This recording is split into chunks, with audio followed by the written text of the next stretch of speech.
Good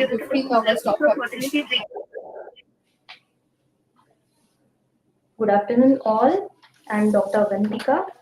Today, I'm going to discuss about the one of the important topic of IVF, that is fresh versus frozen embryo transfer. First of all, we should know what is fresh embryo transfer and what is frozen embryo transfer. So, fresh embryo transfer, in which the embryo transfer is done in the same cycle of ovarian stimulation after the ovum pickup, and the day of transfer of the embryos will be depend upon the developmental stage of embryos. So in cleavage stage embryo transfer, which is done 3 days after the oocyte retrieval, and blastocyst stage embryo transfer, it is done typically done 5 days after the ovum pickup.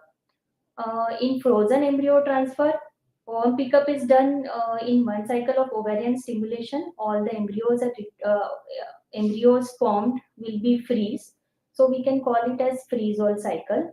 And the embryo transfer is done in a separate cycle where we focus on the endometrial growth, blood flow, and when the satisfactory endometrial thickness is achieved, we start the progesterone injection, and then embryos will be thawed and then transferred. Again, the transfer of day of the embryo transfer will be determined by the stage of embryos. So cleavage stage embryos will be transferred on fourth day of the start of progesterone injection, and blastocyst stage transfer will be done on the sixth day of start of progesterone injection. So this is about the what is the frozen embryo transfer and fresh embryo transfer. So why there is a shift from the fresh embryo transfer to the frozen embryo transfer in the IVF? So due to the advancement of cryopreservation techniques, there is tremendous increase in the survival rate of embryos after thawing. Again, the occurrence of OHSS, that is ovarian hyperstimulation syndrome, is significantly lower in freeze-all cycles compared to fresh transfer cycles. Again, the next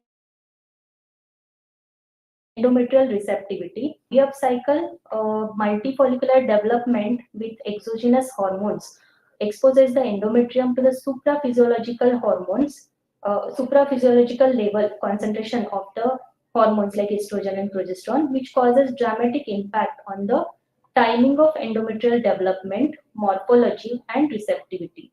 So recent studies pointed out that after controlled ovarian stimulation, the endometrium reaches its receptivity phase earlier. So the frozen embryo transfers provide more physiologic environment and thus improve the implantation. So in recurrent implantation failure patients, freeze-all strategy increases the chance of live birth. So many of the studies have shown that higher implantation rate, about 39.9% in the frozen embryo transfer cycles compared to 15.9% in the fresh embryo transfer group. Next, the role of pre-implantation genetic screening. So in the fresh embryo transfer cycle, biopsy is taken on day 5, and the blastocyst is cultured overnight till the PGTA results becomes available. So there is the embryo transfer will be done on day 6, which significantly affect the embryo endometrial synchrony. So this will not happen in case of frozen embryo transfer, where we freeze the blastocyst after the biopsy and transfer it in the next cycle during the appropriate window of receptivity. The next is uterine factors. So during the ovarian stimulation cycle, if we find any uterine abnormality or any tubal pathology like hydrosalpinx, any uterine polyps or submucosal fibroids, if we found it, we can treat it, we can correct it before the transfer is done. So we get that time period to treat such conditions before the embryo transfer is done. The next is serum progesterone level. So elevated levels of progesterone at the end of follicular phase adversely affect the success of IVF. Also, the lower progesterone level before the fresh embryo transfer have again the detrimental effect on the reproductive outcome. So the freeze-all approach is a better option to improve the IVF success rate. Then the embryology, embryological development. So sometimes if the slow developing blastocyst is there, so we have to transfer it one day later than the fresh day 5 embryo or blastocyst. So it can affect the embryo endometrial synchrony and ultimately affect the IVF success. Again, so these are the factors. So freeze-all strategy is indicated in the patients where PGTA is required, where the repeated IVF failures are there. Again, in patients with increased risk of OHSS like PCO patient. Again, if we found any uterine or tubal anomalies during the ovarian stimulation cycle, or there is elevated levels of progesterone is there at the time of triggering. So in freeze-all cycle, we use HRT cycle, that is hormone replacement therapy we use. So studies have shown that it may result in large for gestational age babies.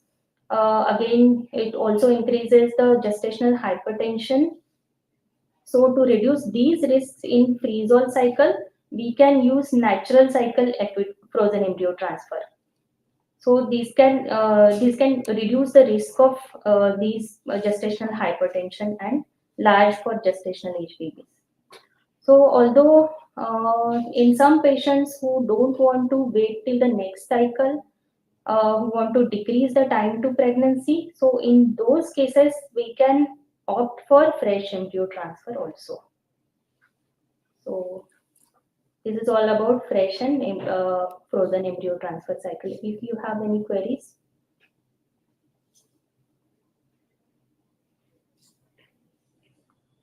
Are there any considerations specific to women with fibroid? Yes, as I have said previously, if the fibroid is submucosal, it is altering the endometrial lining. So we have to definitely opt for freeze-all cycle, because in that case we can freeze all the embryos which are formed, and we can treat these fibroids first before going to transfer. We can do myomectomy laparoscopically, and then we can, in the next cycle, we can go for the transfer. Are there any long-term health effects for the mother or baby in both the cases? In both cases, generally the adverse effects are comparable, but as we have seen previously, so in frozen embryo transfer cycle, we are using hormone replacement therapy. So in that case, the gestational hypertension risk is there compared to fresh cycle. So in that case, we can go for natural cycle frozen embryo transfer. So it can reduce the risk.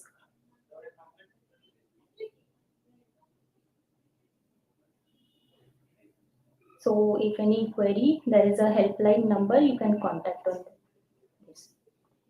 Thank you.